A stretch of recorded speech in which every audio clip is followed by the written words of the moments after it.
Gracias, Sofía, gracias, Sofía, por tu introducción y contextualizarnos en el tema. Buenas tardes a todos. Gracias por acompañarnos esta tarde en esta actividad.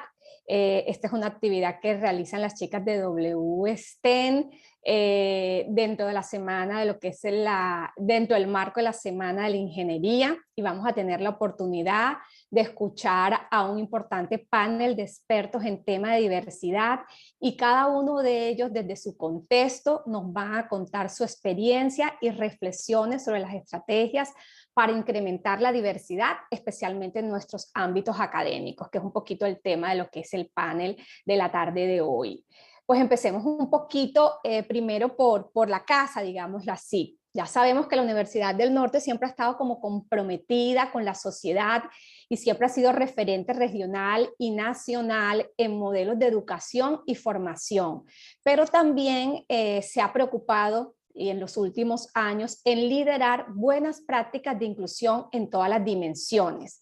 Y eso lo ha hecho a través de su programa Uninorte Incluyente, que tiene como objetivo sensibilizar a toda la comunidad universitaria sobre temas de inclusión y también sobre acciones para generar trabajo en este campo.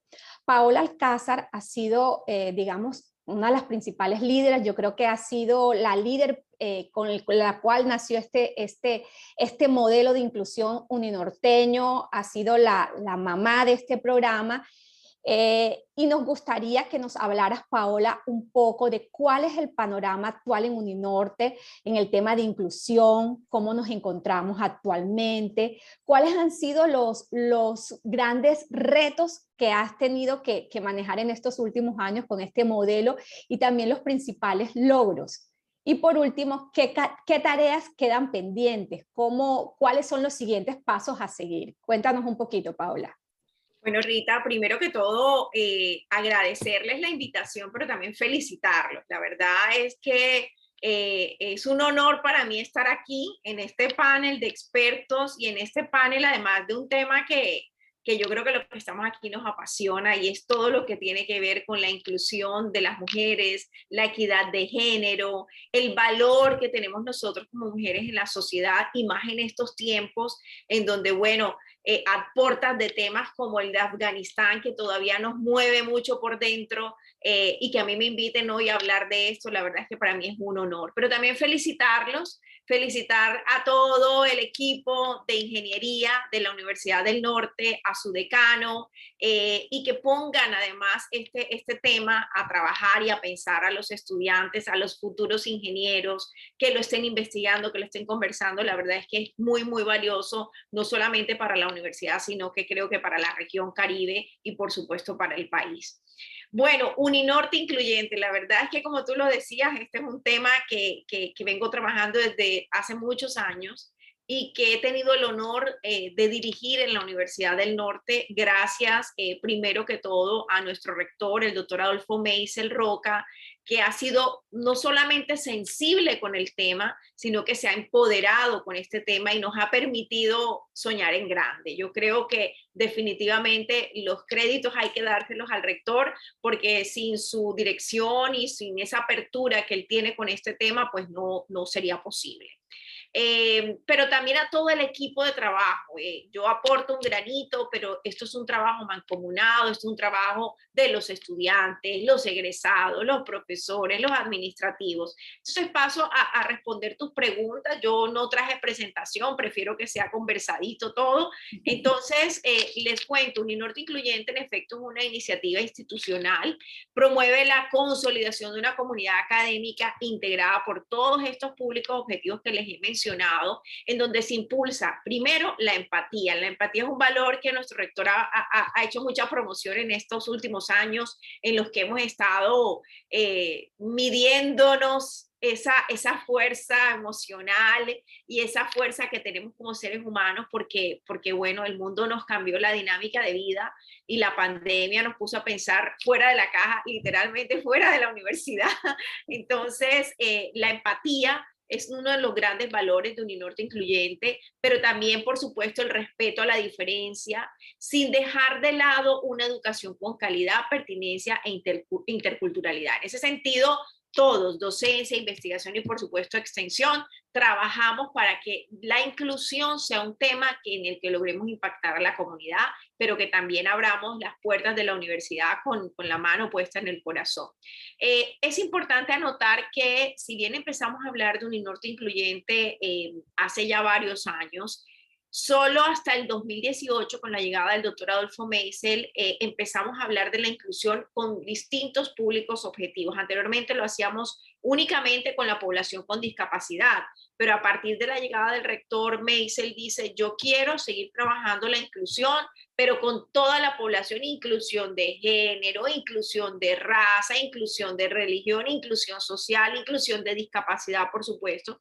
Y esto permitió que por primera vez en la historia de la Universidad del Norte, el plan de desarrollo que hemos trazado el 2022, que además es nuestra ruta de trabajo, tenga un capítulo que se llame Universidad Incluyente. Esto es muy importante que esté en nuestro plan de desarrollo porque nos permite, digamos, recordar que lo que está ahí escrito hay que cumplirlo y que tenemos hasta el 2022 para cumplirlo. Es así como trabajamos en la inclusión de equidad de género, grupos étnicos, inclusión social, comunidad LGBTIQ+, por supuesto todo lo que tiene que ver con equidad de género. Esta mañana que estaba en una reunión con los grupos estudiantiles, me decían que hay un nuevo grupo, que es el grupo de las feministas. Entonces, estas mujeres me decían, no es que nosotros vamos a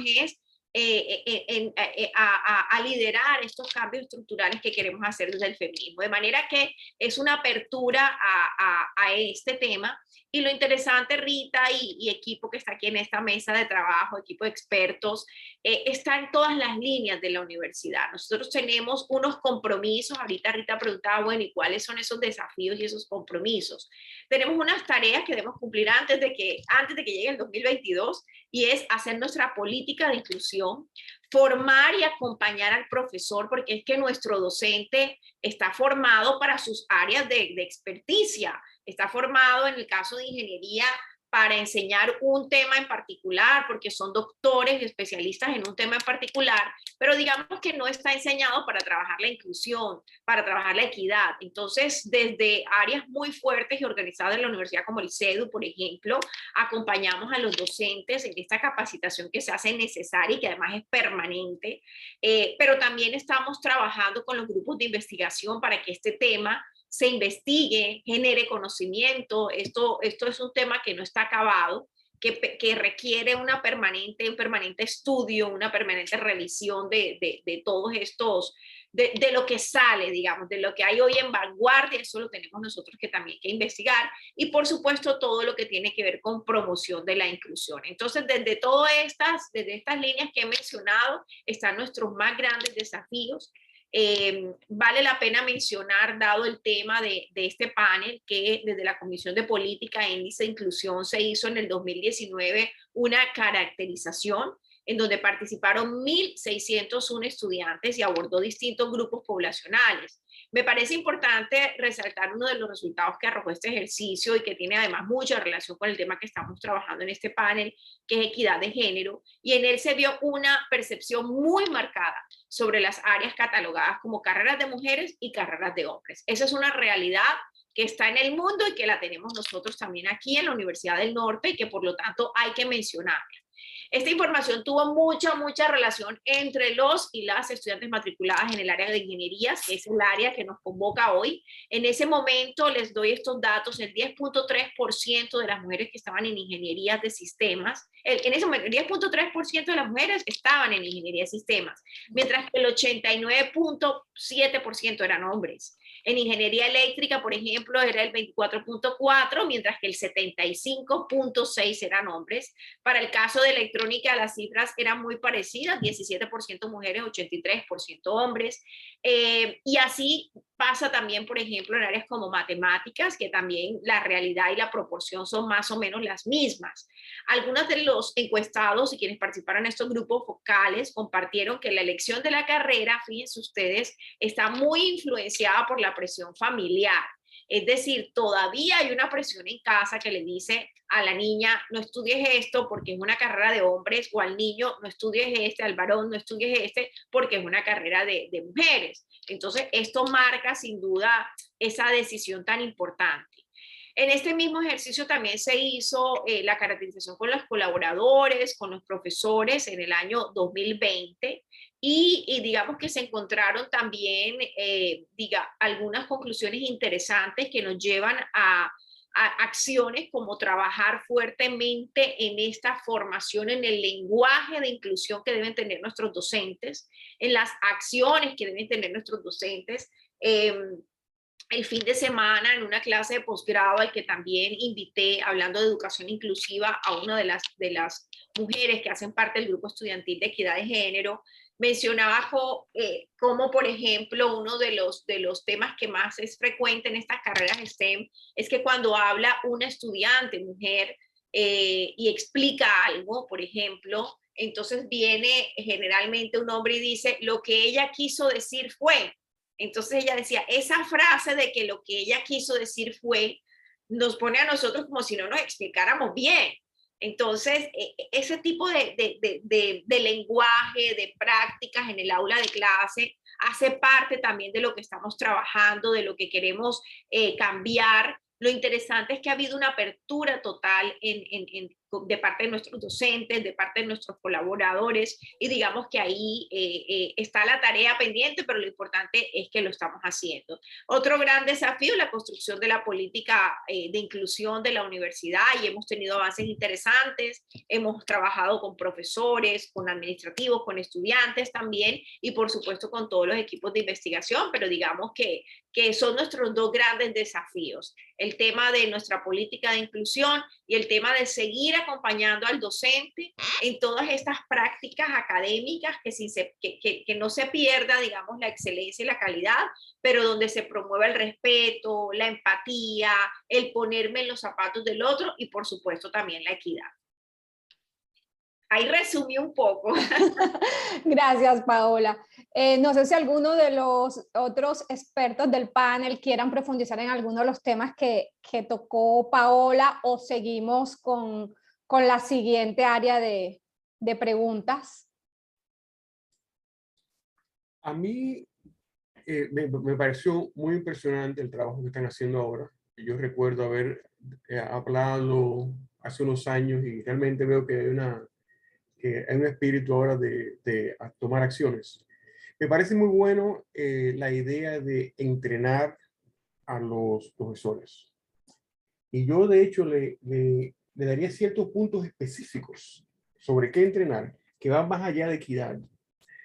En los últimos años, gracias a mi involucramiento con mis colegas profesoras e estudiantes, me he puesto al tanto de la seriedad de una condición psicológica que se llama el síndrome del impostor, que es un síndrome que en teoría se desarrolla, es como un derivado del sexismo y de actitudes sociales sobre la labor de la mujer. Entonces, el síndrome del impostor, de todos los casos, la estadística que me acuerdo, excúseme si estoy equivocado, pero es cerca de 2/3 de todos los casos son mujeres y 1/3 hombres. Entonces, este es un síndrome que ataca fundamentalmente a las mujeres destacadas. Es un síndrome en el cual, por esa influencia de la sociedad, las mujeres más destacadas se consideran que son farsantes, que han llegado a esos logros por cosas que no se merecen. Y es un síndrome que es muy común y que necesita, que se puede sobrepasar si se normaliza, si se ataca y se trabaja al respecto. Entonces, yo le sugeriría a todas mis colegas, profesoras y estudiantes aquí, que se cuestionen y se pregunten a ustedes mismos si ustedes se han concedido no merecedoras de los logros que han tomado. No me tienen que contestar, solamente háganse la pregunta. Si es así, mire alrededor suyo y muy probablemente entre las compañeras que están cerca de ustedes hay algunas mujeres que están pensando lo mismo, porque es muy común. Este tema me preocupa tanto a mí que ahora la campaña que yo estoy haciendo en el Instituto Politécnico de Rensselaer, estoy haciendo campaña para que se dé entrenamiento específico a los profesores sobre cómo lidiar con las estudiantes y los colegas que padecen de ese síndrome. Entonces, lean un poco, yo no soy experto en el tema, ni mucho menos, pero soy una persona que sí me preocupa la equidad de género y que trato de estudiar lo más que puedo para ver cómo hacer mi trabajo mejor. Entonces, dado que es un síndrome que está, porque es un sentimiento pernicioso que impide que las jovencitas que tienen la capacidad de ser profesoras e investigadoras de gran calibre, no lo hacen porque se cuestionan el valor de sus méritos. Entonces, lograr equidad en el futuro tiene que comenzar desde los jovencitos, pasar por todos los procesos de reclutamiento académico y retención, pero hay que comenzar con la fuente. Entonces, ¿qué son las estudiantes? Por eso a mí me da un grandísimo placer el saber que esta reunión ha sido organizada por estudiantes, porque ustedes, chicas, son el futuro. Muchas gracias. Gracias, José. Bueno, gracias, Paola, también por tu intervención y por hacernos ver también todos estos retos y estos nuevos desafíos del programa Uninorte Incluyente, en el cual pues queremos, por supuesto, desde la División de Ingenierías acompañar en ese proceso también de investigación y de formación de profesores que nos comentas. Bueno, otro de los temas que ustedes mismos han tocado, que José Luis tocó, que la misma Paula también tocó, es la preocupación que a nivel mundial se está dando sobre el tema de la diversidad de género en algunas profesiones. Ya se han hecho estudios donde se han determinado que hay ciertas profesiones que se consideran netamente femeninas, otras netamente masculinas.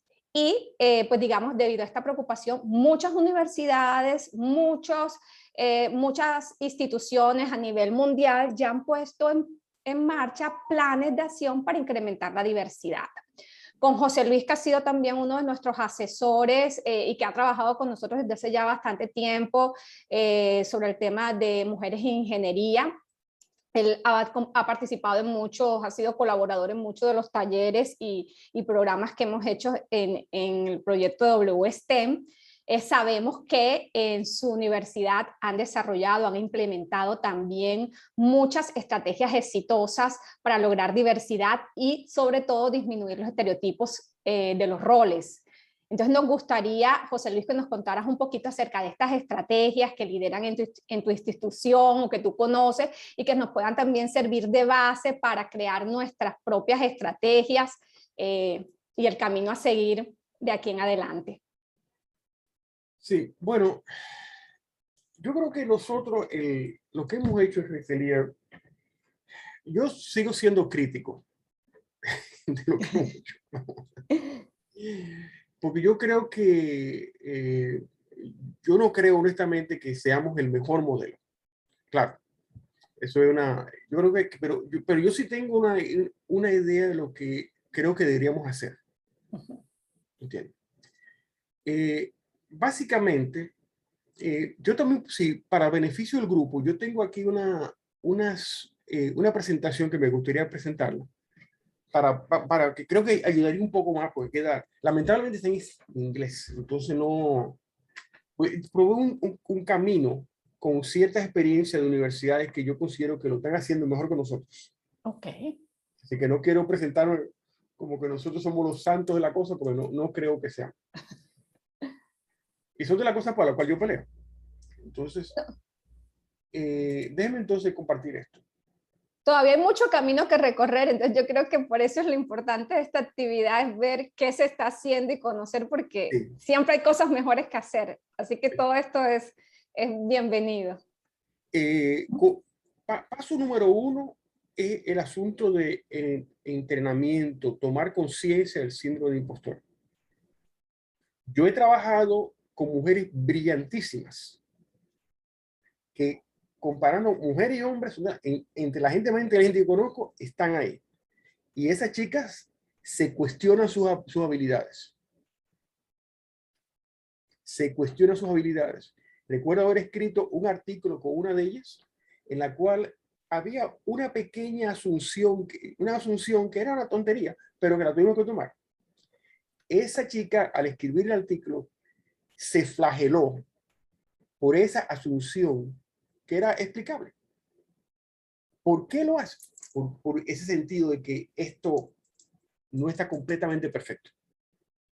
Entonces, eso son cosas entonces son cosas muy comunes. Entonces, el síndrome del impostor, lea sobre el tema. Yo no soy experto en el tema, para nada, pero sí reconozco su importancia. Porque ahí está, eso afecta, si no se ataca, eso afecta el desempeño de las estudiantes, el desempeño como estudiantes graduados, el desempeño como PhDs, como profesores, como administradores, etcétera, etcétera, etcétera, porque eso le quita la confianza en sus capacidades. Entonces, yo les ruego a todos ustedes que tomen nota. Y ese problema se resuelve. ¿Entiendes? Eso sí.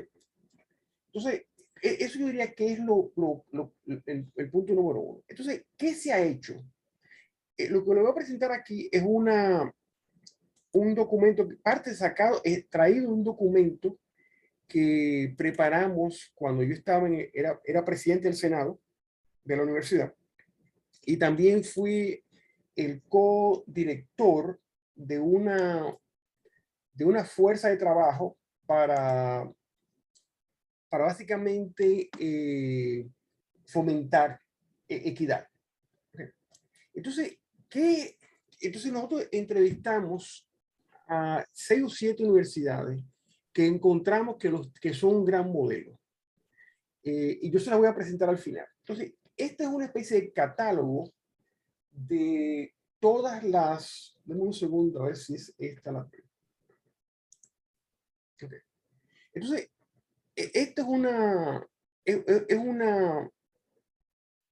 es como un catálogo de lo que han hecho estas universidades. Entonces, aquí tienen, a nivel de estrategia, tiene que estar claramente establecido como en la misión de la universidad, la diversidad. Y eso tiene que transferirse desde los jefes hasta los más abajo. Pero transferirse e incluir diversidad como parte de la evaluación. ¿Qué están haciendo los profesores para reclutar estudiantes mujeres? ¿Qué están haciendo los directores de departamento para contratar profesoras? Etcétera. Eso tiene que integrarse en la evaluación de los profesores. Entonces, eso tiene que ser central. Y eso aplica a equidad de género, de raza, de cultura, de inclinaciones sexuales, de lo que sea. Entonces, esos objetivos tienen que ser incorporados a nivel de la planificación. Entonces hay que remover esos sesgos y toda fuente de discriminación, lo que significa hay que educar. Pero además de eso, tiene que haber una cierta infraestructura. Porque no se puede agarrar y pretender que un director de departamento que tiene que hacer 400 cosas y dar cursos y todo eso, y tener una familia que se puede encargar de todo eso. Entonces hay que tener una infraestructura institucional que ayude a evaluar por qué José Holguín Veras no está avanzando en las metas de diversidad del departamento. Entonces, todo eso tiene que ser eso. Tiene que haber una estructura. Entonces, aquí las universidades que están aquí al lado son universidades que han hecho un gran trabajo en eso. Es decir, los jefes han hablado y de hecho, la que nosotros reconocemos como el modelo a seguir es la Universidad de Michigan, que tiene un programa de investigación y desarrollo en la parte de equidad que es espectacular. Entonces, una fuente de conocimientos es el trabajo que han hecho ellos.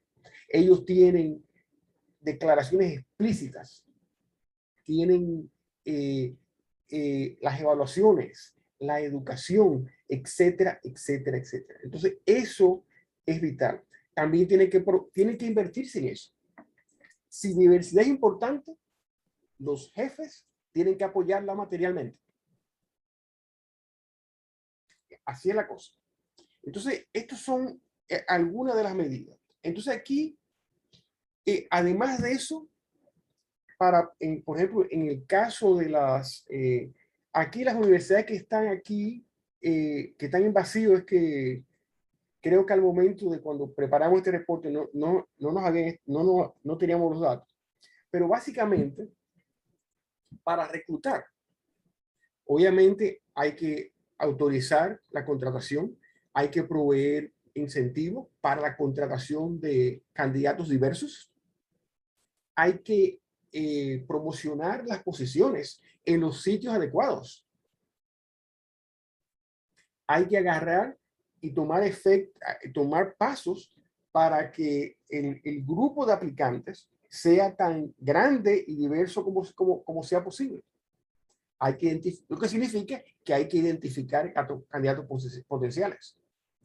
Entonces, a nivel de antes de entrevistar, hay que agarrar y, por ejemplo, sensibilizar a los entrevistadores sobre cómo deben comportarse. Porque de nada vale que agarran y a mucho esfuerzo consideran candidatas fantásticas para una posición y aparecen ahí un par de energúmenos que dicen 4 barbaridades que le dicen que le da la impresión a las candidatas de que, mira, yo aquí no vengo a trabajar por nada del mundo. Entonces eso hay que establecerlo. Y eso lo tienen que hacer los decanos, directores de departamento, etcétera, etcétera. Es decir, esa gente hay que entrenarlos para que sepan cómo comportarse. Al final de la entrevista, entonces, viene el proceso. Vamos a suponer que la candidata es elegida. Hay que probarle mentoría. Hay que ayudarla a que tenga éxito. Todos nosotros le debemos, donde estamos, posiblemente a ciertos mentores. Yo estoy aquí en esta posición porque yo tuve unos mentores espectaculares que me ayudaron a mí a sobrepasar una serie de problemas muy graves. Entonces, eso nos pasa a todos. Tienen que tener mentoría adecuada. Hay que darle reconocimiento adecuado, recursos y todas las condiciones para triunfar. Pero esencialmente, esto tiene que requerir un proceso, no es solamente de buena voluntad de 2 o 3 activistas. Eso requiere esfuerzos institucionales. Entonces, déjenme parar aquí para entonces luego darle la oportunidad a las colegas para que expresen sus opiniones. ¿Alguien quisiera de pronto profundizar sobre el tema que toca el profesor Holguín?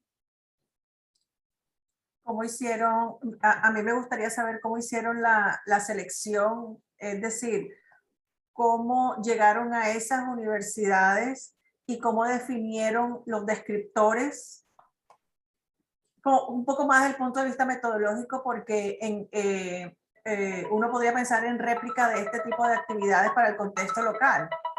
Sí. Nosotros comenzamos las universidades, básicamente Rensselaer es una universidad pequeña, similar a las 3 primeras que están aquí, MIT, Tufts y Brown. Esos son más o menos son universidades privadas pequeñas. Entonces, Michigan y Columbia las elegimos porque teníamos 3 universidades que son como de los pares nuestros. Entonces, Michigan y Columbia, porque son, en términos de diversidad, tienen una tradición, una historia muy notable, sobre todo Michigan. Entonces fue básicamente eso. Obviamente, como universidad privada pequeña que somos así como Uninorte, nosotros no podemos compararnos con Michigan, que tiene 50,000 estudiantes. ¿Entiendes? Entonces básicamente fue una mezcla. Entonces los descriptores fueron descriptores cualitativos que yo no creo que le hicimos así desde el punto de vista metodológico no fue así nada muy sofisticado. Los 3 asteriscos, lo mejor, 2 en el medio y un asterisco si hacen algo más o menos bueno. Eso es básicamente lo que hicimos. Entonces, yo también, por cierto, estaré más que encantado de enviarle el reporte en caso que ustedes lo consideren apropiado. Pero chequense la Universidad de Michigan. Es un gran ejemplo. Ok, gracias. Bueno, sigamos entonces con el panel de preguntas. Algo que también le preocupa, esto realmente fue contextualizado por las chicas de WSTEM en su presentación inicial, es el tema del clima laboral o educativo, cómo afecta a las chicas en su desempeño, en su bienestar, incluso en la productividad que ellos tienen. Esto lo enmarcan tanto en el campo laboral como en el campo educativo, como el tema de cómo se siente la persona o es tratada en su clima laboral o educativo implica el bienestar de esa persona en ese programa o en ese ámbito laboral. Ellas mostraron algunas de las cifras donde se demostraban que la deserción académica de muchas mujeres, incluso de la población LGTB o algunos grupos minoritarios, se debe precisamente a la falta de apoyo o porque no se sentían representadas, y algunos de los ejemplos que pues ya algunos de los panelistas ya ha tocado acá, ha impedido que ellas siguieran o se sintieran cómodas en ese ámbito. Aquí invitamos a Enar desde su especialidad nos oriente o nos diga qué estrategia considera ella pertinente para construir un ambiente agradable tanto desde el contexto académico como en el contexto profesional para que estos grupos se sientan empoderados, digámoslo así. Enar. Buenas. En primer lugar, gracias por la invitación y enhorabuena por la iniciativa. Como soy filósofa, no sé si lo que yo pueda aportar aquí entre tanta y tanto ingeniero va a ser de mucha ayuda, pero hablo desde la experiencia como profesora y como persona que también trabaja en el mundo editorial.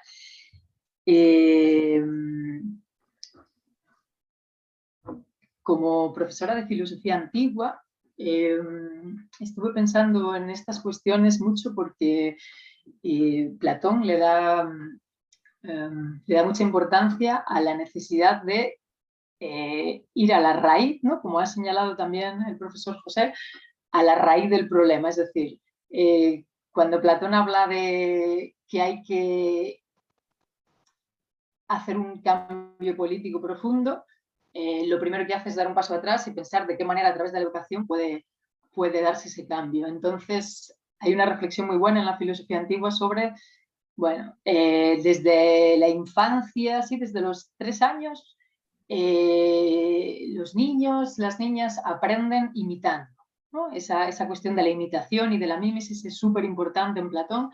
Entonces, él dice que, bueno, pues si las niñas imitan, hay que proveerlas de modelos, ¿no? O sea, pero de modelos dignos de ser imitados, ¿no? Porque el problema es eso, que hay que hacer una revisión de los contenidos educativos y y hay que proponerles modelos o paradigmas que hagan, ¿no?, que esas niñas imiten algo que luego merezca la pena para el bien común, ¿no? Para toda la comunidad. Entonces, lo primero que creo que tenemos que hacer antes de nada es centrarnos en las personas que todavía son tan jóvenes, que no tienen esos prejuicios que tienen pues, yo qué sé, los profes y las profes muchas veces, las madres, ¿no?, como los familiares, etcétera, la publicidad. Entonces, lo primero, me parece que desde cada quien, desde su puesto, desde su trabajo, tenemos que intentar que esas niñas tengan, ¿no?, que todas las niñas tengan esos modelos que puedan imitar y que quieran imitar, y sobre todo que vean que es posible, ¿no? Es decir, porque puede haber muchas niñas, ¿no?, por ejemplo en Barranquilla, que es que ni siquiera se imaginan que puedan ser, no sé, astronautas, ingenieras, físicas, porque no han visto a ninguna, ¿no? Entonces, lo primero es como hacer visible o hacer posible eso que les parece imposible. En clase, por ejemplo, en la universidad, trabajamos presentando esos modelos, ¿no? Porque también veo que a veces es más fácil que el estudiantado se enganche a un tema a través de un personaje histórico, ¿no? O sea, más que a través de la teoría, lo abstracto. Entonces, por ejemplo, ¿no?, esta física, Elise Meitner, esta física vienesa que descubrió o sea, que interpretó la fisión del núcleo del átomo de uranio, por un lado, ¿no?, les sirve, ¿no?, a las chicas para sentirse cómodas viendo que hay unas pioneras que las han precedido, ¿no? Por otro lado, ¿no?, para ver hasta dónde puede llegar una mujer, ¿no?, hasta ser nominada al premio Nobel, ¿no?, para romper ese techo de cristal que tienen todas las mujeres que se dedican a la ciencia, pero también a la filosofía.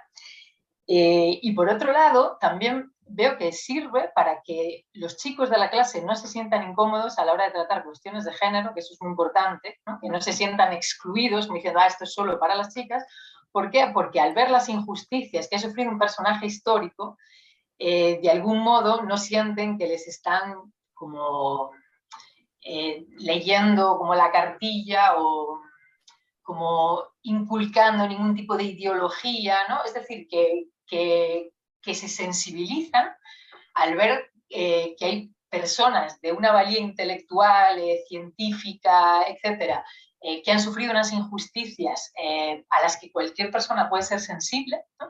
Entonces, de alguna manera, me parece que utilizando personajes históricos que son incuestionables, ¿no?, porque recibieron el reconocimiento de toda la comunidad internacional, de sus pares, eso ayuda, ¿vale?, como a las chicas y a los chicos, y ayuda a que no se vea al profesor o a la profesora como que está intentando como lavarles el cerebro ni nada por el estilo, ¿no? Son las personas que atienden a eso las que deciden por su propia cuenta.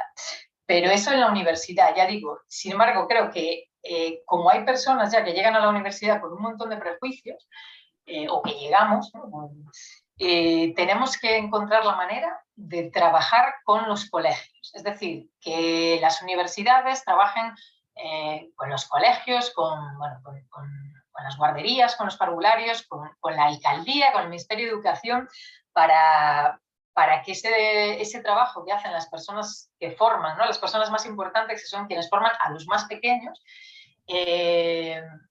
esté más cuidado, ¿no?, para que lo que decía ahora José, que las personas que van a tratar, ¿no?, esas cuestiones más delicadas no sean, como decía, unos energúmenos, ¿no? Es decir, que ni las profesoras ni los profesores que tratan con niños y con niñas de 3 años o de 5 años cometan el error ya de introducir esos sesgos, esos prejuicios, ese tú no puedes porque eres una niña, ¿no?, porque las niñas son más pasionales y más emocionales y van a volver la ciencia una cosa completamente sensiblera, y los niños son racionales y van a ser buenos científicos. Entonces, creo que lo que podemos hacer desde la universidad es que todos nuestros proyectos de investigación tengan siempre como un compromiso con los colegios, en este caso de Barranquilla, ¿no? Colombia o el mundo, para, no sé, para aportar nuestro grano de arena en la transformación, en este caso, de la región Caribe. Y me parece que otra manera, otra vía que podríamos seguir, o que es algo que por lo menos yo estoy trabajando en eso y sí que me gustan los resultados, es la colaboración también con editoriales. Es decir, estas niñas tan pequeñas, además de ir al colegio, luego ven la tele, leen cuentos, juegan. Entonces, trabajar con editoriales para, por ejemplo, publicar cuentos que tengan como protagonistas a, por ejemplo, ¿no? Marie Curie, Lise Meitner, me da igual, Ada Lovelace, quien sea, para que esos contenidos que les van a parecer atractivos, ¿no? Porque están pensados precisamente para las niñas, ya ¿no? Como les pongan en su mente, en su imaginación, ese personaje que es atractivo, que es admirable, ¿no? Pero eso, pensado, ¿no? No como una cuestión no sé, puramente académica, sino eso, como un cuento con sus aventuras, sus problemas, su parte atrayente, ¿no? Es decir, lo que nos pasa a todas las personas cuando leemos ficción, ¿no? Digo cuentos porque yo trabajo con editoriales, pero pues, se puede pensar en hacer dibujos animados, juegos, no sé, en las series, en las pelis, es decir, el elemento narrativo, la ficción, me parece que es muy importante y es en lo que podemos influir. Ojalá pudiéramos influir, por ejemplo, en la publicidad, ¿no? Eso es una dimensión aparte, ¿no? O sea, conseguir que la publicidad deje de tener esos sesgos tan marcados, ¿no? De que las mujeres son objeto de deseo, pero nunca son sujetos, ¿no? Intelectuales, ¿no? Entonces me parece eso, que como desde el punto de vista de los personajes históricos, desde el punto de vista de las ficciones que le podemos ofrecer a las niñas y desde el punto de vista de los juegos, o sea, que las niñas quieran jugar a ser como Ada Lovelace, como Lise Meitner, como Marie Curie, etcétera. Eso sería como, ¿no? lo que me parece, ¿no? Y luego ya lo que hacemos cada quien en el aula, en nuestras respectivas asignaturas, ¿no?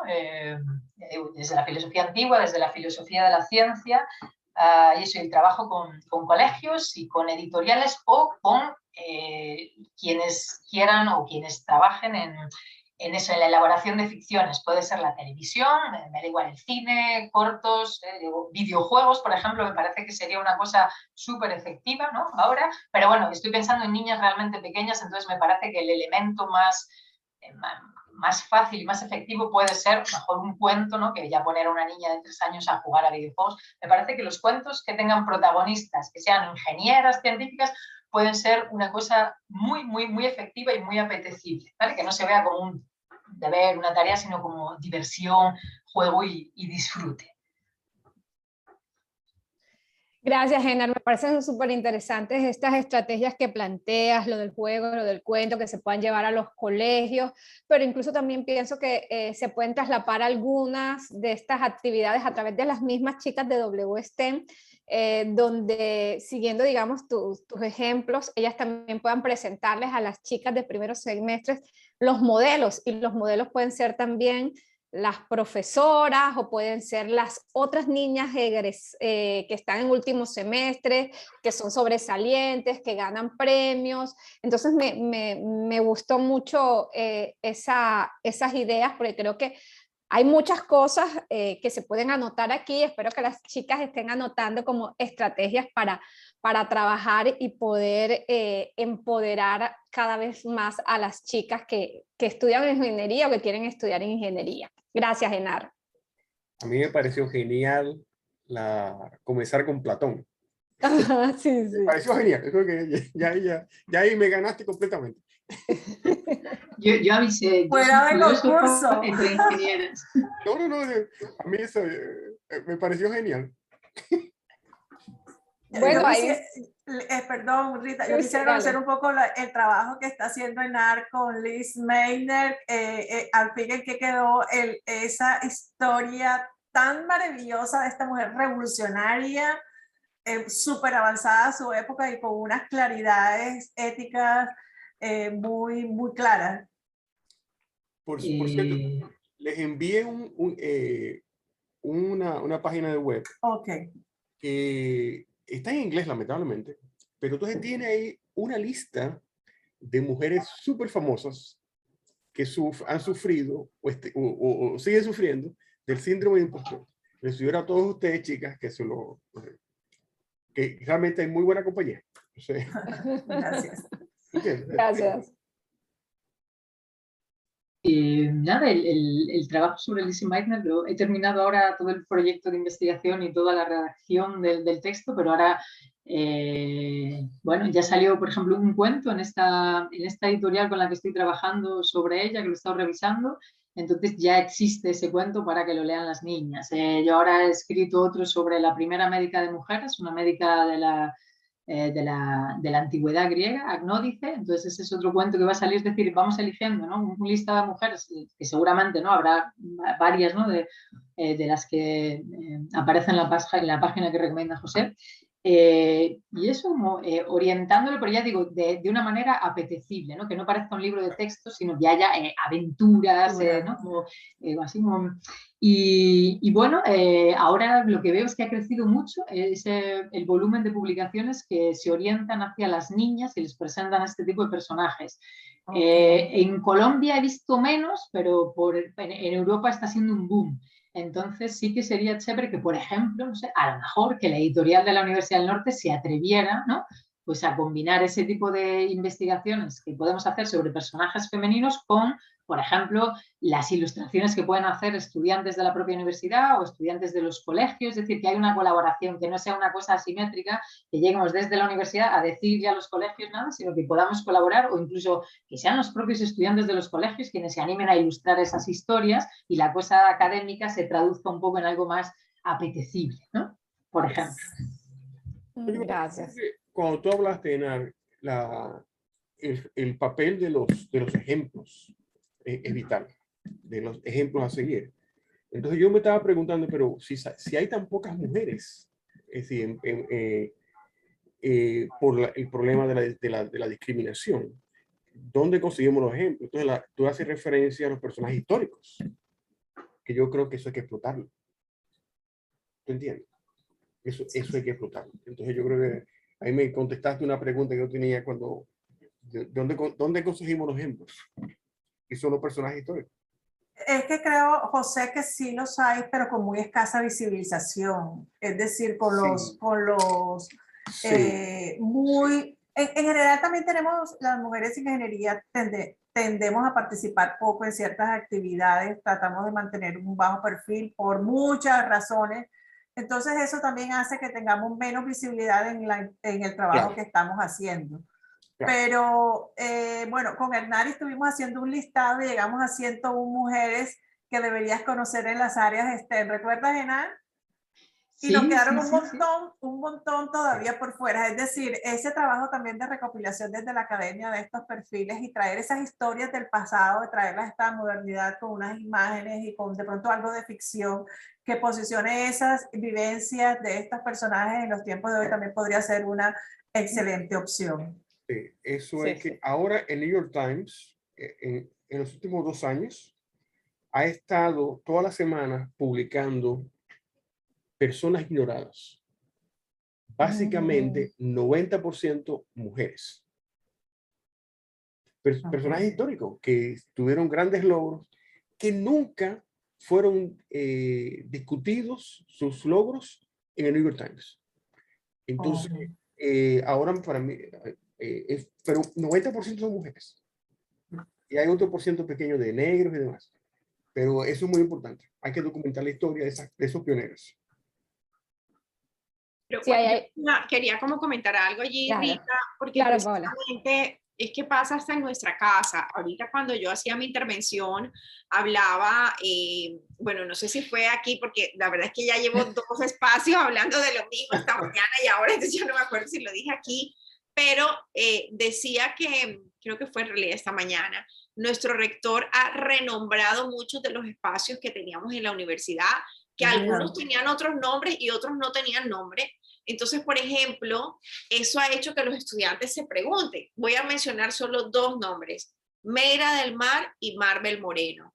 Muchos de nuestros estudiantes no sabían quién era Mayra del Mar y Marvel Moreno, 2 mujeres líderes en sus áreas, en su sector, sobre todo el tema cultural, literario, que marcaron un hito en la historia de nuestra ciudad, de nuestra región Caribe. Entonces, algo tan sencillo como ponerle a la sala de juntas Meira del Mar y al auditorio Marbel Moreno, hace que los estudiantes, pues al pasar por ahí, ver ese nombre tan grande que dice Marbel Moreno, se pregunten quién es ella.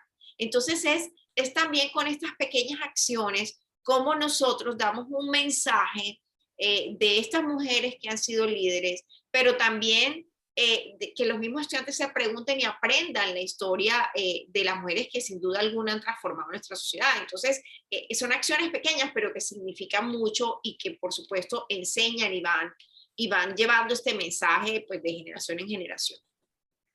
También es importante destacar para esas mujeres los retos que ellas enfrentaron. Porque esas cosas le van a resonar con todas las mujeres que están pasando por lo mismo.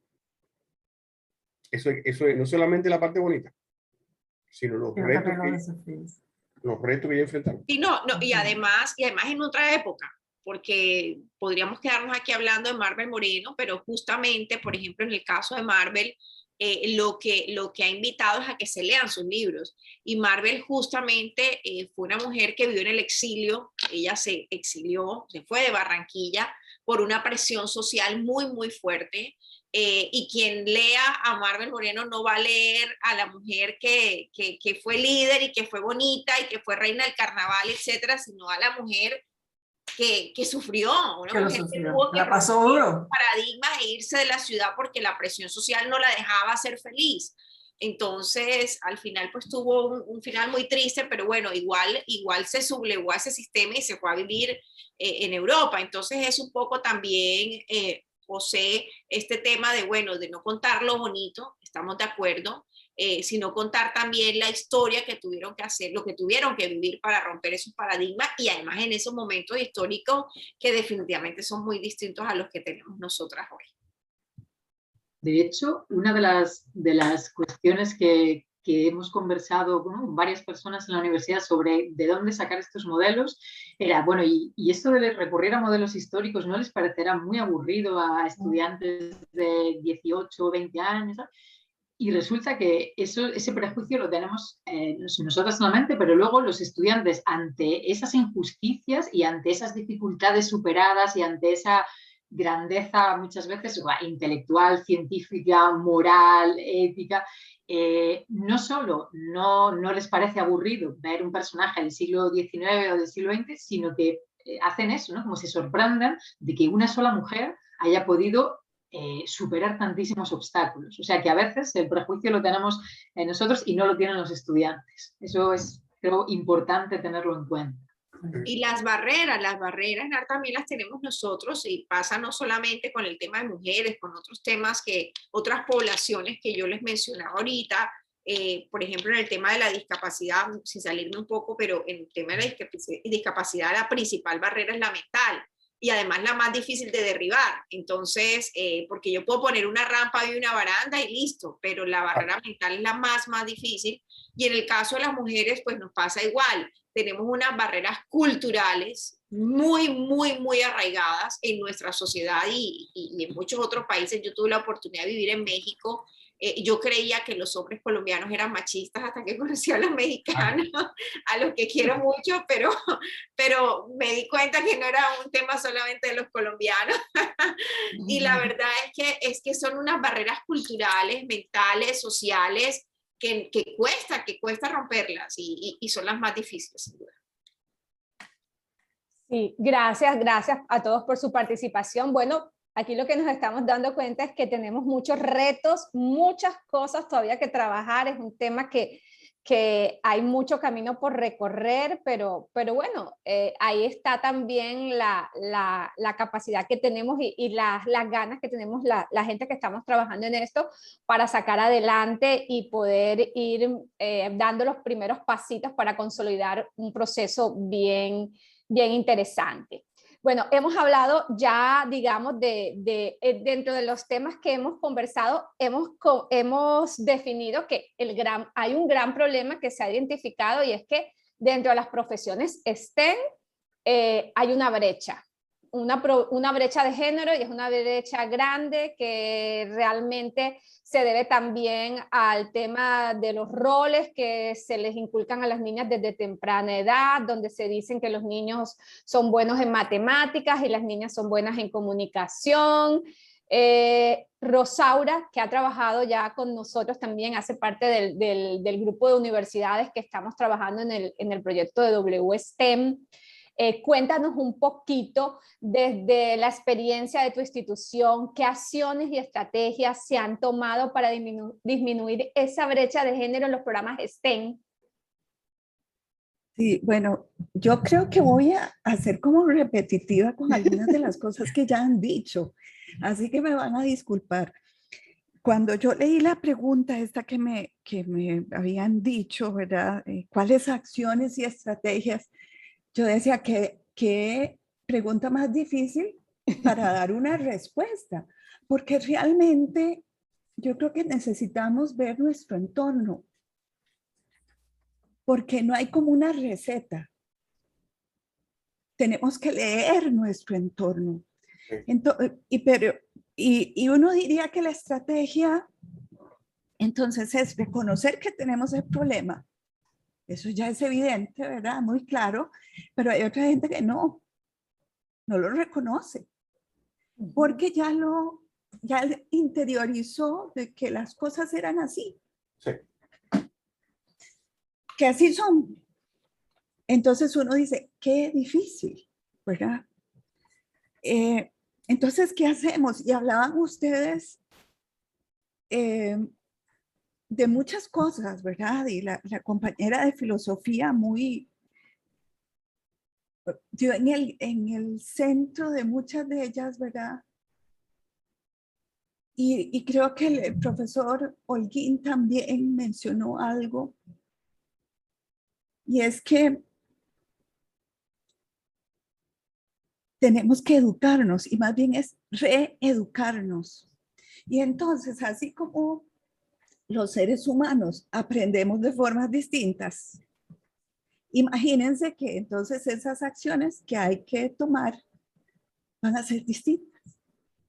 No a todos nos van a llegar igual, y no todos vamos a aprender igual. Hay algunos que no van a querer aprender.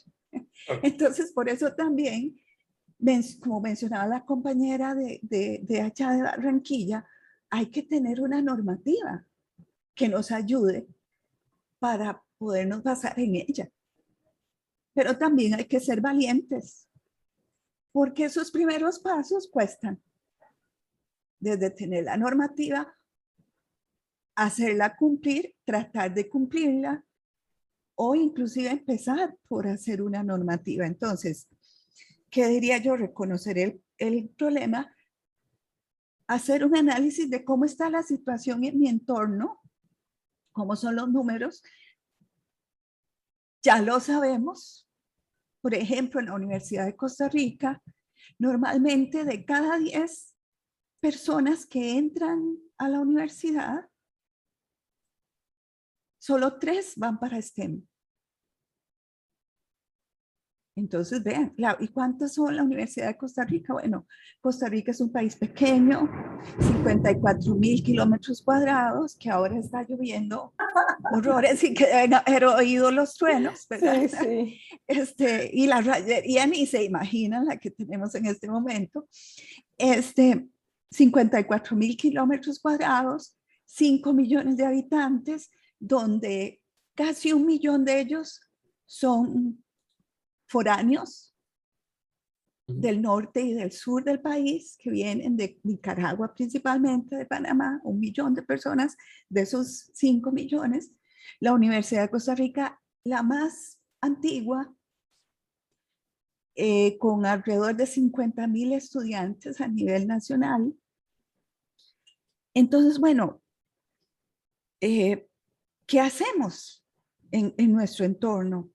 Bueno, medir cómo estábamos, pero a la vez de que medimos cómo estábamos, ¿por qué medirlo? Para saber si las acciones que definimos que íbamos a hacer dan resultado, porque si no hay que ir cambiando en el tiempo. Esto esto no es estático, hay que ir cambiando en el tiempo. Entonces podemos pensar que, por ejemplo, lo que nos dijo el año pasado un foro que hicimos a nivel nacional, la brecha de género en STEM en Costa Rica, cómo trabajar con eso, para decirlo en palabras llanas, nos decía que era muy importante tener un clima agradable, amigable para las personas, para todas las personas. Entonces, bueno, de acuerdo a eso, dijimos, vamos con eso, pero teniendo números, saber si eso tiene efecto, porque tenemos que estar midiendo. Tenemos más personas, cómo se están sintiendo las personas, estamos haciéndolo bien, no nos equivocamos, bueno, hay que replantear y hacer algo inmediatamente, ¿verdad? Entonces, en esas estamos. Y algo importantísimo que mencionaban las personas que hablaron anteriormente, esto es un asunto de todos y de todas las personas, y que tenemos que atacar, si puedo usar esa palabra, o tenemos que aproximarnos a eso desde edades tempranas, en todas las etapas del ser humano, hacerle frente. Entonces, por eso la universidad tiene que ir hacia la primaria, bueno, pre-kinder, primaria, secundaria, para ir inculcando, para ir reeducándonos de que las cosas no son como nos las enseñaron, porque estamos cometiendo no errores, horrores a la hora de nuestras acciones, a la hora de los ejemplos que damos, a la hora de nuestro día a día. Y que toda persona también es responsable y puede poner un granito de arena en su día a día desde donde está. Entonces, ¿qué hemos hecho? Bueno, partimos de eso, de un clima amigable. Entonces hicimos, por ejemplo, a lo interno de la Facultad de Ciencias, que mucho ya se está haciendo también en la Facultad de Ingeniería. Estamos trabajando en conjunto. Lo primero que hicimos fue preguntarle a los estudiantes si tenían situaciones incómodas, por llamarlas de alguna forma. Eso sí, de manera anónima, porque ya uno había percibido en el ambiente que decía alguna gente que había esto, que había el otro, que no sé qué. Y uno mismo decía, qué raro, ¿verdad? Y uno mismo también, o una misma, veía situaciones como normales y no son situaciones normales. No está bien que al frente de una se burlen de otra persona. No, no se debe permitir. Sí. Entonces, todo eso, bueno, ¿qué hacemos? Entonces, los estudiantes nos dijeron, sí, mire, me ha pasado esto, me ha pasado el otro, anónimamente, aquí, allá, y no sé qué, no sé cuánto. Y bueno, ¿cómo procedemos? Bueno, campañas. Empezamos con campañas que tienen que ver con discriminación y con hostigamiento. Nos basamos en algo que está en el Estatuto Orgánico de la Universidad de Costa Rica, que dice cómo debe ser el ambiente universitario. Y a partir de eso había también salido una normativa que tenía que ver con hostigamiento sexual y salió una también con discriminación. Entonces nos basamos en eso. Esto es normativa. ¿Por qué? Porque no podíamos esperar a los cambios que lo hicieran otros. Nosotros teníamos que hacer lo que podíamos. Entonces así fue como, por ejemplo, empezamos con una campaña que voy a compartirles algunos ejemplitos.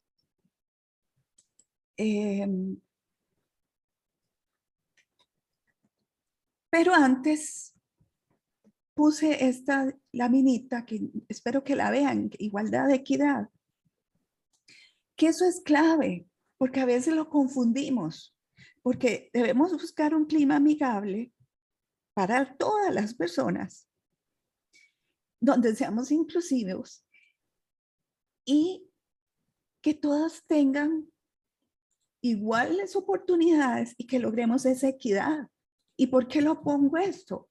lo puse para que no se me olvidara, porque a mí se me enredan esas dos palabras, honestamente. Entonces, pero esto siempre me devuelve a la realidad. Ojo con lo que eso dice, porque efectivamente no todas las personas, no todas somos iguales.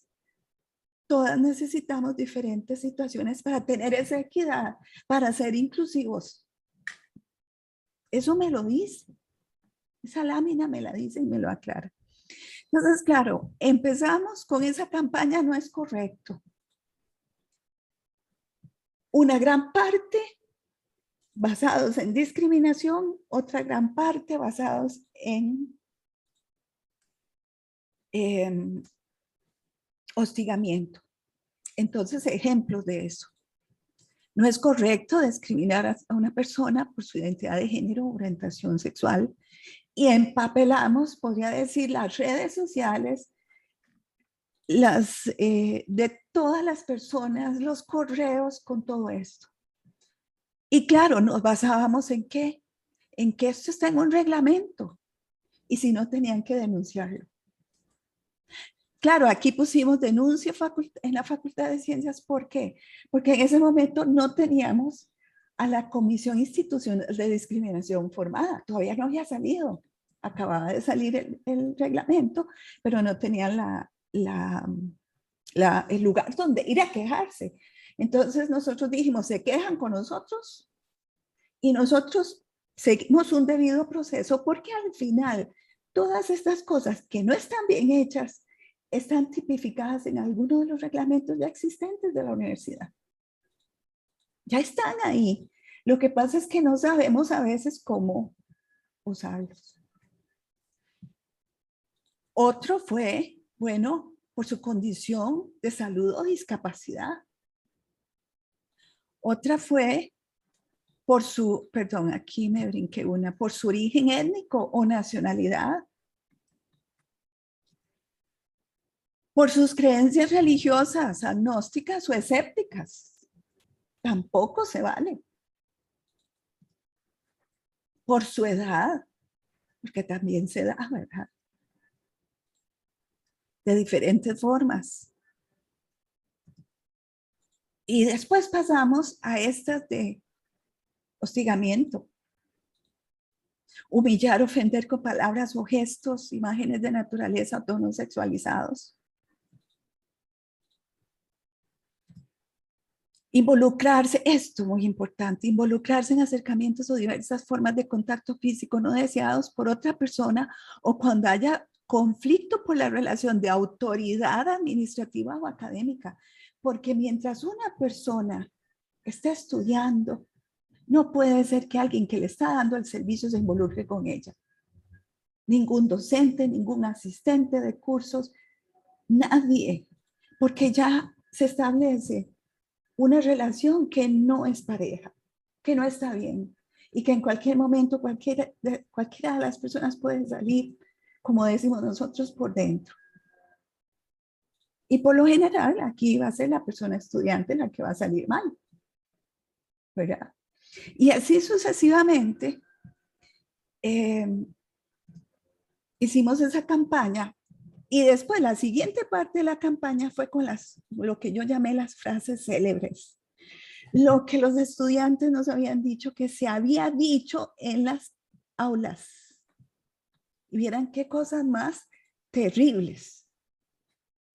Yo les digo frases célebres entre comillas, pero daba vergüenza darse cuenta del tipo de cosas que las personas docentes, hay hombres y mujeres, habían hecho. Entonces, claro, ¿qué pasó? ¿Cuál fue la reacción con esto? Gente molesta, lógicamente.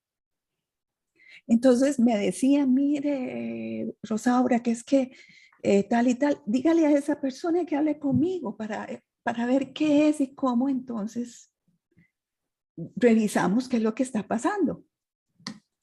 No hablaron conmigo. Bueno, se les dio la oportunidad.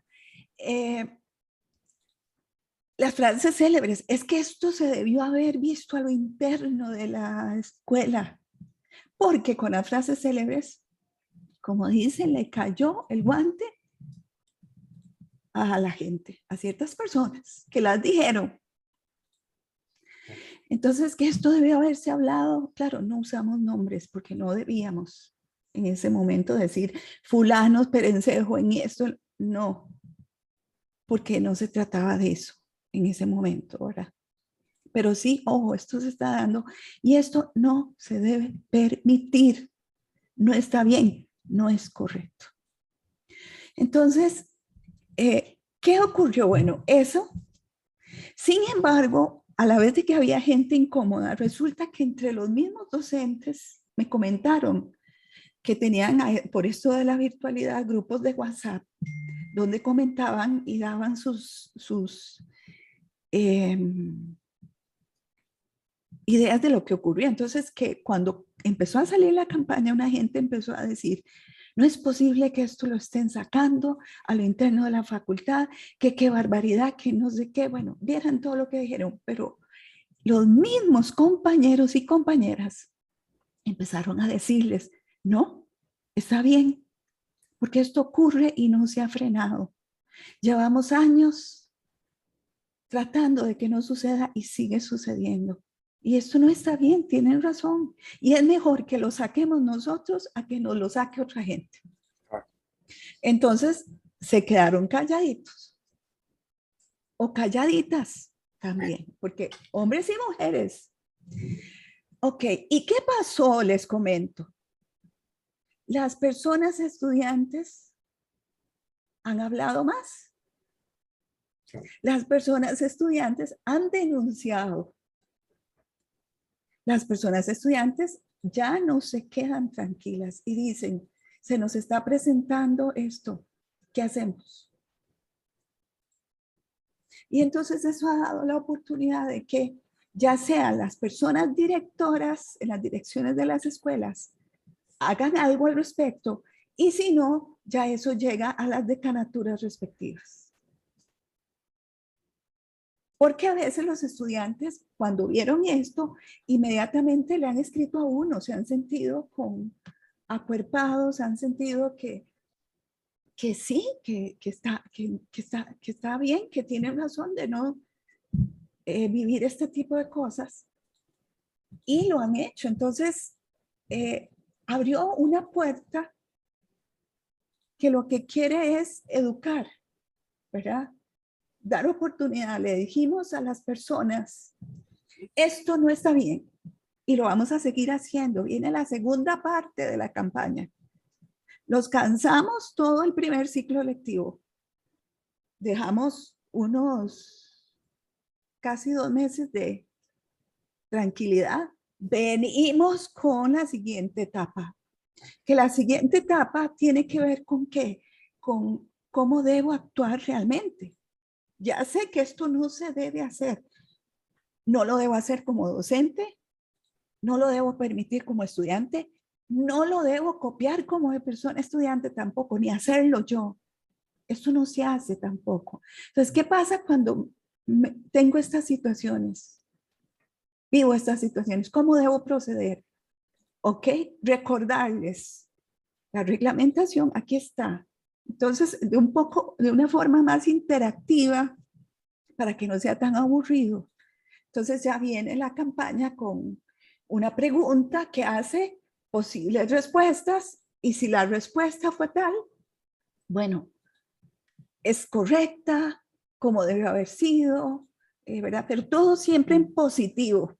Sí, está bien que busque ayuda, porque uno siempre tiene que conversar con alguien de confianza. Por ejemplo, si dijo que buscó compartir la información con una amistad, pero eso no debe pasar. Entonces, proceda con la denuncia. De una vez ya. Si hablar con el jefe inmediato, bueno, resulta que de acuerdo a la reglamentación no hay que hablar con nadie. Hay que denunciar de una vez. De acuerdo a la reglamentación existente, si una persona en este momento en la Universidad de Costa Rica sabe que hay una situación, por alguna razón, aunque no la haya presenciado, pero se enteró por otra persona que hay, debe reportarlo. para que la comisión a cargo, la institucional, revise qué es lo que está pasando. Por ejemplo, entonces ya, y si no lo hace, si uno es consciente de eso, sabe, y no lo hace, uno puede sufrir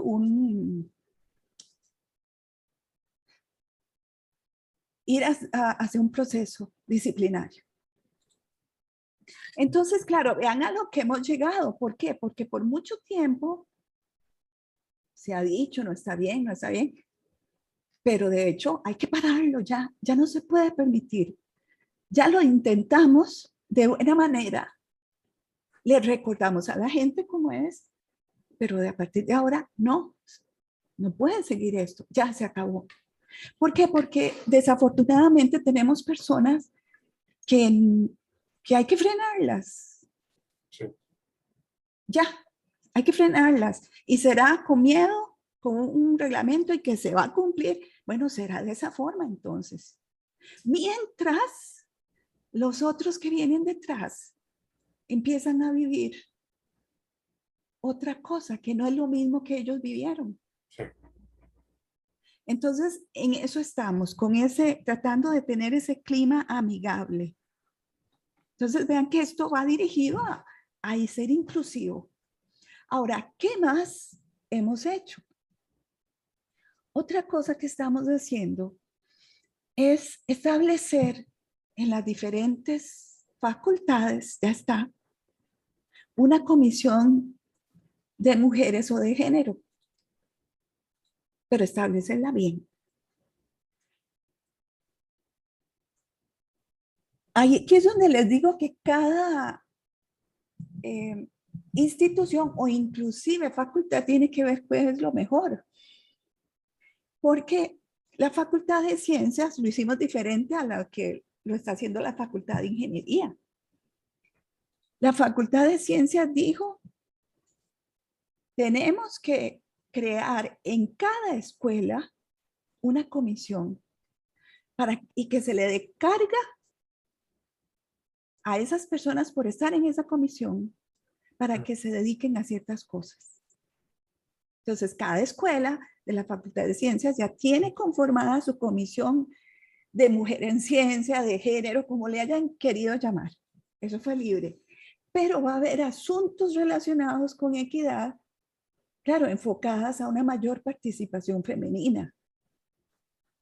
Eso sí, en este momento, es así está ahí. Entonces, cada escuela, física, matemática, etcétera, tiene su propia comisión, pero hay una comisión arriba de ella que es la que está con la decanatura. Porque hay cosas específicas de cada escuela, las necesidades son diferentes. Miren qué diferentes son. Y ahora les puedo decir, externar. Entonces, las especificidades las vemos en cada escuela, pero las cosas en común las tratamos todas y nos apoyamos todas. Y entonces no duplicamos esfuerzos y apoyamos en cosas específicas a las otras. Entonces, así está en este momento. Entonces, las personas tienen carga docente, no es mucha, pero es mejor que gente que quiso hacer cosas y ahí estaba asfixiada con trabajos y sobre eso tener que hacer algo más que no se le reconoce, por lo menos ahora se le reconoce, aunque la gente sigue cargada de actividades y tiene que dedicarse más tiempo a su trabajo. Eso sucede porque la gente normalmente que está en esto es gente que da más de su tiempo que otras personas. Pero por lo menos ahí está. Hay 10 horas para esta comisión tal y tal y entonces, ok, entonces hay cosas que se van a tener que hacer porque estaba definido en el plan de trabajo. Entonces hay que hacerlas. Ingeniería decidió nombrar una comisión ad hoc, pero a nivel solo del decanato. Y donde hay representación de las 9 escuelas que tiene la Facultad de Ingeniería. Bueno, está bien, eso fue lo que ellos decidieron que era lo mejor en este momento. por el ambiente que tienen y todo. Con esta campaña de No es correcto, por ejemplo, ingeniería, se la pasamos a ingeniería y pusimos el logo de ingeniería. Entonces, tomen, úsenla, la usaron, excepto las frases célebres, porque eran propias. Desafortunadamente, con toda la vergüenza, les tengo que decir, eran propias de nosotros en ciencias básicas. O sea, copyright, derechos de autor. Teníamos que dejárnoslos ahí. Perdón que me ría, pero es para no verlo así, pero no es para evitar llorar realmente, porque da vergüenza. Y bueno, ellos lo usaron y yo les dije, ustedes usen sus frases célebres. Otra cosa que hicimos también es que ahora es inevitable que todas las instrucciones a los estudiantes en los cursos, ¿verdad? La hoja del estudiante, la descripción del curso, lleva lo de hostigamiento y lleva lo de discriminación.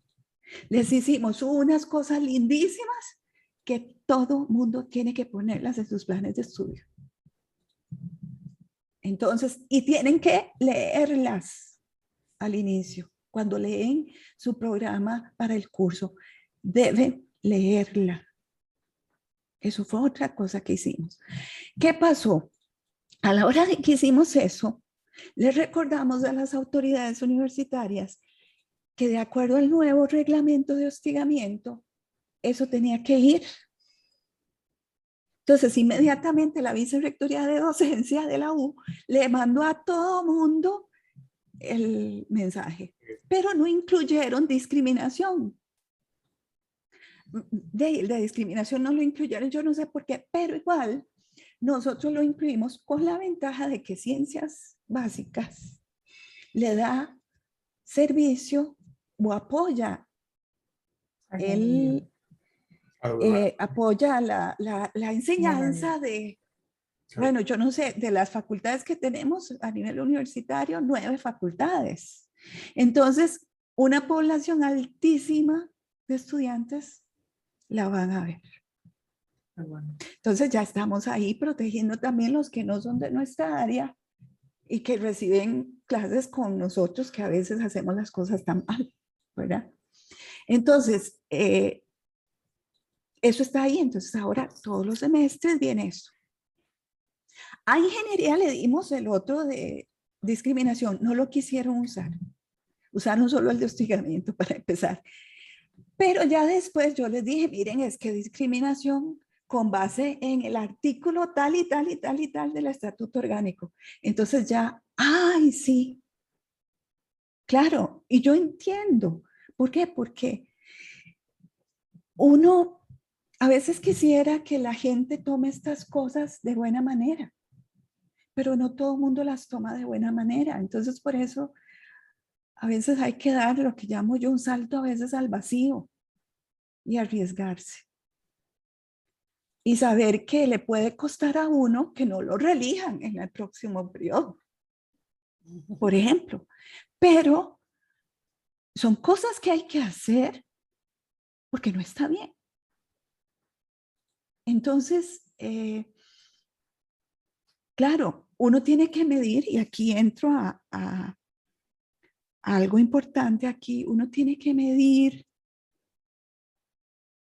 si se compra o como digamos, esto es una pelea, un ring, ¿verdad? Una pelea de estas que tiene 15 rings, ¿verdad? A mí no me gusta el boxeo, pero es una buena forma de verlo. Entonces hay algunos, estos rings que mejor los pierdo para ganar la pelea. Entonces habrá algunas cosas que de un momento no es estratégico hacerlo, pero sí en otro momento lo saco. Queda ahí esperando. Para el mejor momento ya se va haciendo, porque no todo se puede hacer a la vez. A veces sí, habrá cosas inevitables como esto del ambiente, que nos dimos cuenta que los estudiantes estaban sufriendo. Había que hacerlo. Había que hacer la campaña, había que ponerlo en las cartas a los estudiantes. Inmediatamente aquí no era de que a quién le gustaba o no, había que hacerlo y teníamos la normativa detrás que nos acuerpaba. Aunque mucha gente dice, pero ¿cómo? No, no, ahí está, ¿verdad? Y entonces, algo importante, la comunicación con las personas es clave para saber qué están viviendo y dar una respuesta en función de eso que se está viviendo. Medir si eso que estamos haciendo está teniendo resultado.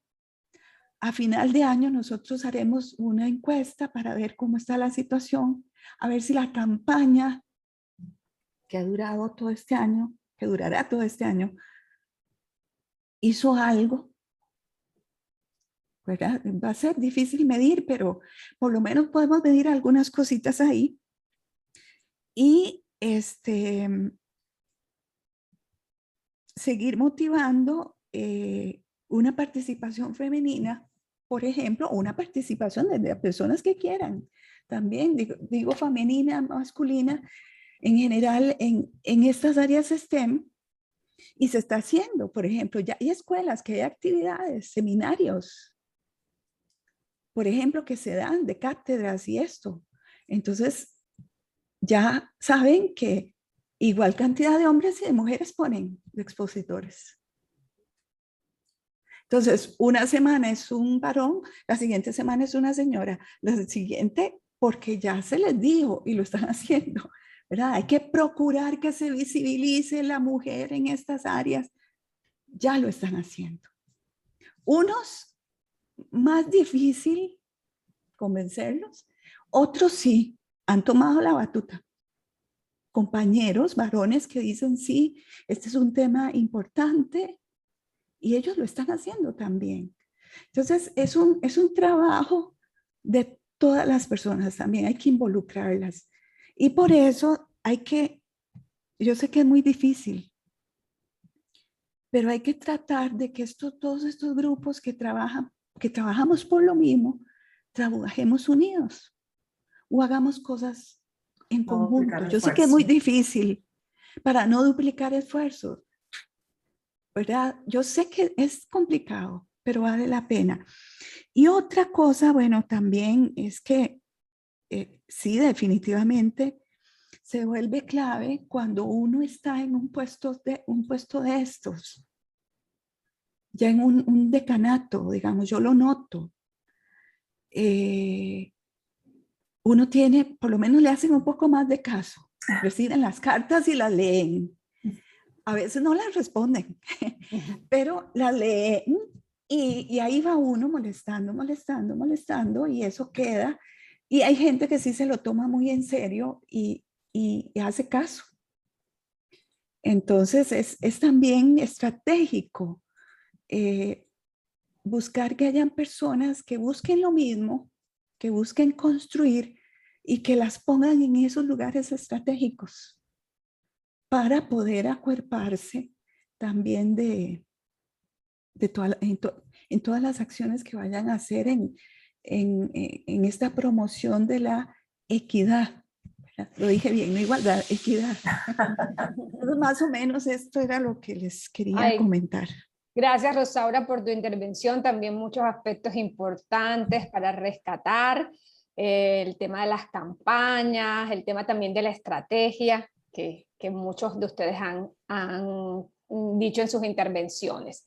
Ya un poquito para cerrar, pues quiero hacer como un cierre con algunas de las anotaciones que tomé. Creo que es cierto, la mayoría de nuestros expertos de alguna manera se traslaparon algunas cosas porque estos problemas son comunes en todas partes y creo que la solución está en muchas de las cosas que ustedes dijeron.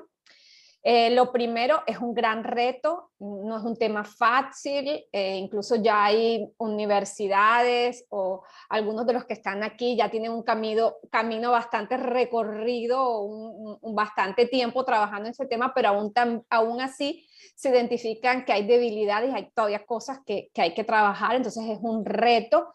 que es un reto que debe ir acompañado con la estrategia, debe ser algo también estratégico a lo largo de todos los niveles, no solamente a nivel de los estudiantes ni de los profesores, sino también a nivel de las directivas, y se debe de desplegar desde la estrategia de la directiva hasta que llega a los estudiantes y a la misma comunidad universitaria, trabajadores de la institución. Creo que esa es otra de las grandes conclusiones que se sacan de los comentarios aquí recibidos.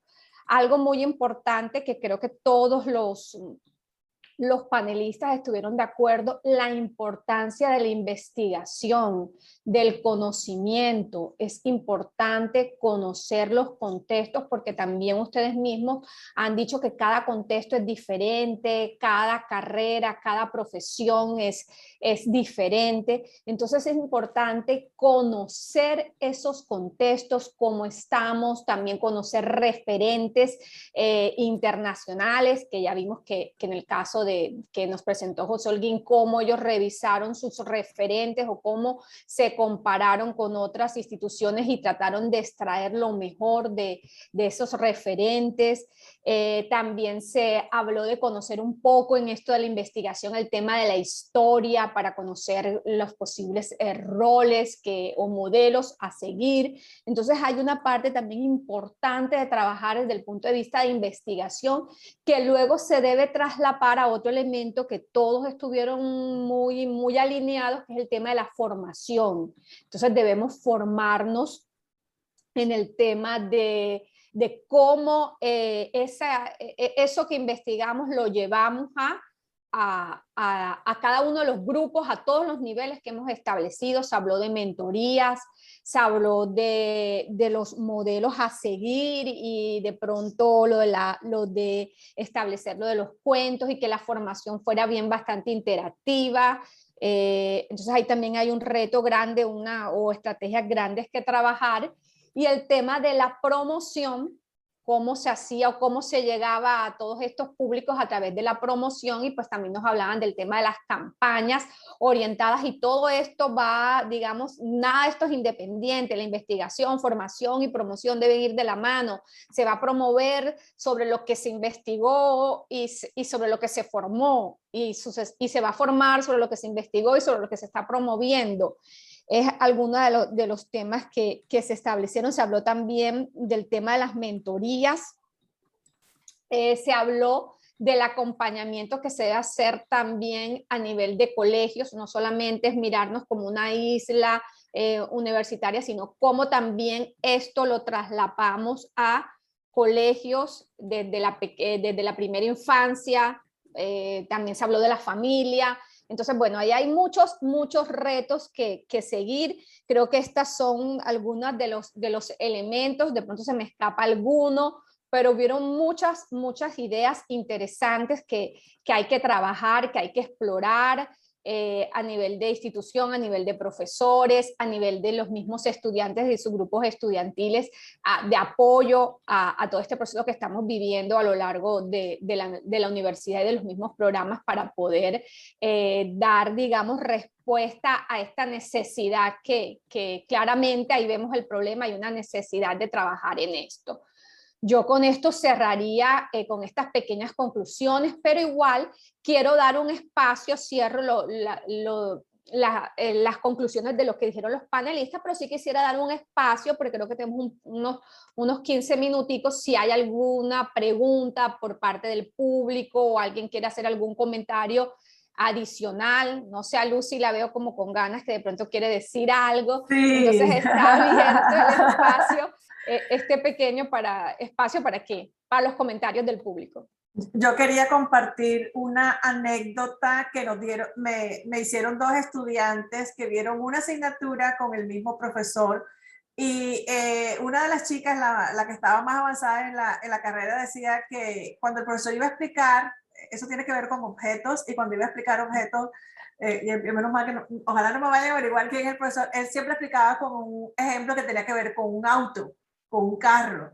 Y entonces la chica que estaba más avanzada decía que ese ejemplo a ella pues no le parecía tan didáctico, porque ella no estaba familiarizada con el funcionamiento de un auto, y a veces hablaban de un equipo de fútbol. El profesor ponía el ejemplo del equipo de fútbol y ella decía, a mí esos ejemplos no me motivan. Y la chica que estaba en semestres más abajo decía, ay, a mí también me hicieron el mismo ejemplo y tuve la misma sensación. Eso no tiene nada que ver conmigo. Entonces, ¿cómo somos incluyentes incluso con los ejemplos que utilizamos para explicar conceptos que deben ser más universales? Esa era la anécdota que quería compartir. Gracias, Lucy. Gracias por la anécdota. No sé si tenemos otra intervención, alguien que quiera comentar algo, alguna pregunta. Yo tengo una pregunta, perdón, José, en si hay una estrategia específica, porque, bueno, este es para Paola Alcázar. Nosotros tenemos aquí cerca una serie de comunidades indígenas que tienen escolaridad como cualquier jóvenes o niños y nosotros es muy raro ver en la ciudad población de estos grupos indígenas que tienen unos saberes ancestrales tan maravillosos, que tienen tanto potencial, pero que nosotros nunca hemos mirado. Yo estaba pensando, por ejemplo, en la Sierra Nevada, todas esas comunidades indígenas. Estaba pensando también en las comunidades de Palenque, de esta población de afrodescendientes. Entonces, quería saber si hay alguna estrategia específica o qué han pensado ustedes en esta área, cómo podemos, porque estoy pensando también en que definitivamente tenemos que trabajar desde los colegios, o sea, definitivamente, ¿cómo que es hacer lo imposible imaginable o ver lo que hay? Enar dijo una frase que ahora no me sale. Claro que sí, Lucy, yo creo que es un gran reto. Mira, yo voy a referirme a una anécdota que en alguna oportunidad precisamente nos contó nuestro rector, y era una joven indígena que quería, de una comunidad indígena de la región Caribe, que quería estudiar medicina.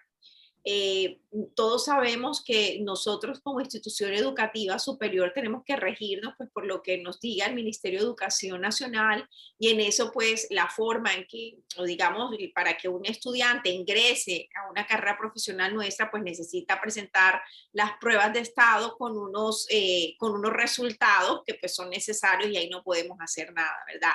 Lamentablemente esta joven que tenía muchos deseos de estudiar medicina no había sacado el puntaje que se necesita para ingresar a una carrera de medicina en nuestra universidad. Esto nos lleva a lo que tú ahorita mencionabas, y es precisamente que lo que hay que hacerlo desde los colegios, porque si bien la Universidad del Norte está abierta a que todas las personas que deseen entrar sin distingo de raza, de condición, de género, tienen las puertas abiertas en la universidad, hay algo que no negociamos, y es la calidad educativa. Ustedes lo saben, y es la excelencia. Es decir, el estudiante que ingresa a la Universidad del Norte sabe que entra a una institución de excelencia académica, y ante eso pues hay que hacer una gran tarea con los colegios. Ustedes también en ingeniería lo saben, cuando ya ingresan los estudiantes, las debilidades que hallamos, lo que encontramos, y eso viene de la formación del colegio. Eso es como una cadena, ¿verdad? Entonces, sí, yo invito con esta pregunta que me hace Lucy a que organicemos esa ida a los colegios, esas visitas, que lo hacemos, pero que de pronto hay que identificar más cuáles son las debilidades para poder de alguna manera ayudar, ¿verdad?, en esa formación, acompañarlos antes de que entren a su vida universitaria y poder tener población indígena. Yo creo que no tenemos población indígena en la universidad. Creo que no, y si la tenemos es muy mínima.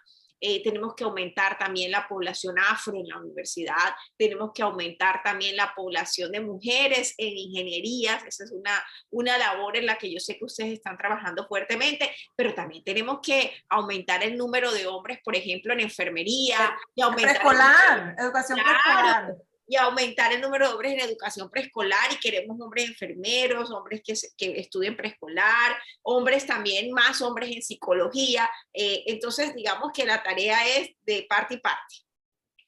Gracias. Gracias. Yo tengo una pregunta para Rosaura. Rosaura, ¿cuál es la participación de los profesores, de los varones, en esas actividades, en las comisiones? En las comisiones, ahí me he encontrado con una situación complicada. en las comisiones estas que se pusieron de género, etcétera, en esas. Bueno, me encontré con una situación complicada porque se les planteó a las profesoras, y las profesoras, una gran mayoría dijeron, queremos estar solo mujeres en estas comisiones. Entonces, ante eso, ¿verdad? Yo les dije, bueno, muy bien, pero tal vez hayan algunos compañeros que ustedes tienen en sus escuelas con quienes puedan trabajar. No me van a decir que no hay. Entonces, sí, entonces se les dejó libre de que se conformaran de acuerdo a lo que querían. Y en este momento las que están solo mujeres. Sin embargo, el plan es que eso cambie. Entonces, se les está dando un chance, decimos, estoy dando un tiempito este año, tal vez 2 años, no sé, vamos a ir midiendo el terreno para que entonces sean integradas también por compañeros, porque eso es clave. Hay que normalizar la diversidad. Exacto. Y parte de eso es como destacar que hay hombres que piensan que eso es una buena idea. Y además, en muchos casos, tú necesitas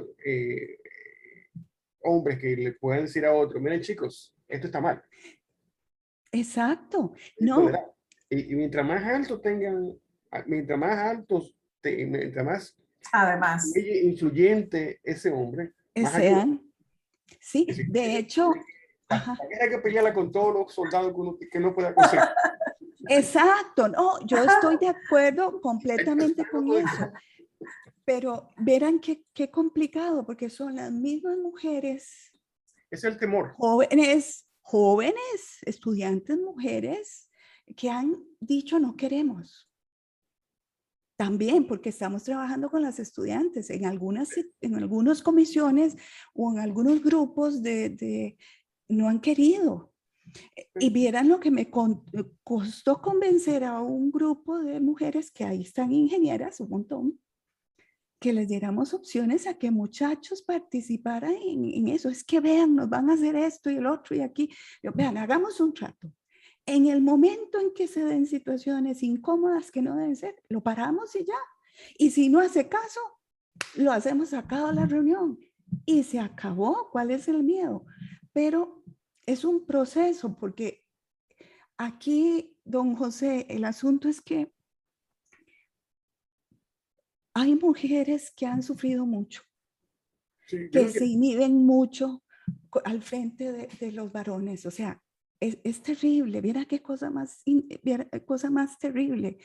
Entonces, ahí yo he preferido dejar ir suavemente, que se vaya viendo eso.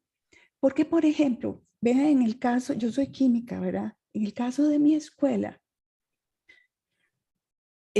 afortunadamente tengo compañeros que están con la bandera. Entonces, como soy yo y como dicen que nadie es profeta en su tierra, ahí yo tengo que quedarme un poco al margen. Yo por debajo y por detrás estoy molestando, pero no tengo un papel, o sea, que soy la banderada ahí soy la que llego a la escuela y esto, no. Dejo que sean otros, porque yo sé que uno conoce a la gente, o sea, estratégicamente yo he visto que a mí no voy a cumplir a lograr la meta si lo hago así, porque son raros. Muchas gracias. Gracias, Rosaura. Bueno, yo creo que ya van a ser las 4 y para cumplir con el cronograma, pues primero que todo agradecerles mucho a los panelistas, a Paola, a Enara, a José Luis, a Rosaura, por sus interesantes comentarios, que creo que ha sido un espacio de conversación entretenido, tanto que yo creo que hubiéramos podido haber seguido conversando un poco más, porque esto da chance a que lo más seguro es que vamos a seguir pidiéndoles seguir trabajando y que nos acompañen en este tema tan interesante, porque ha sido un espacio muy, muy divertido y con muchas enseñanzas. Entonces, agradecerles a todos ustedes por también al público por acompañarnos y por interesarse en este tema, y porque también sean multiplicadores de esta charla con sus compañeros. Entonces, gracias y nos estamos viendo. Muchas gracias. Gracias por la invitación. Bien, gracias. Nos vemos. Chao. Gracias. Hasta luego. Hasta luego. Muchas gracias. Que estén muy bien. Cuídense. Encantado en verte, Rosario.